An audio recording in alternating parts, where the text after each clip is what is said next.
I'm here at Black Dog Recording in Nashville, Tennessee, just doing a session. Figured better to bring my camera in other people's studios. So here's one example of how I'm setting up for a studio. Got called to do the session. I'm gonna walk behind here. And came in, I had my drums, they already had a drum kit set up. And they had this Ludwig Newsonic set up, tuned a little bit low and thumpy in a different way than I like. And the cymbals were a little bit spaced out where I wasn't quite used to, but all the mics were set up. And I sat down with the kid, I was like, you know what? This isn't exactly how I would set up. This isn't how I would play it.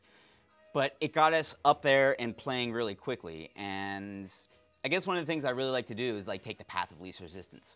What's gonna be the easiest for everybody? Like the engineer, the musicians. And if I just like show up and I'm like, you know what? Like this isn't to my exact specifications, but sometimes it makes me play something a little bit different. Something, you know, instead of thinking I need to be perfect and I need to have everything to my specifications, I just kind of have this stuff set up, and you know, I swapped out a couple cymbals here and there, but it's really about what's the easiest to get up and going. And I like to think about it kind of almost like, I heard an anecdote about there were two groups of students that were given the task of painting the perfect picture of a dog. And one group was said, you have a semester, you get one picture, and you're going to paint a picture of a dog. And then there's other group says you have to paint a picture of a dog every day. Just keep doing it. And so what they found is that the group of second students, their picture of the dogs ended up being better than the other groups that had just one perfect picture.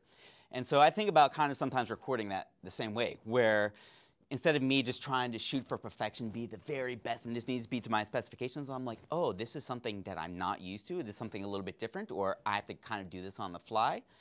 And that's how I approach it.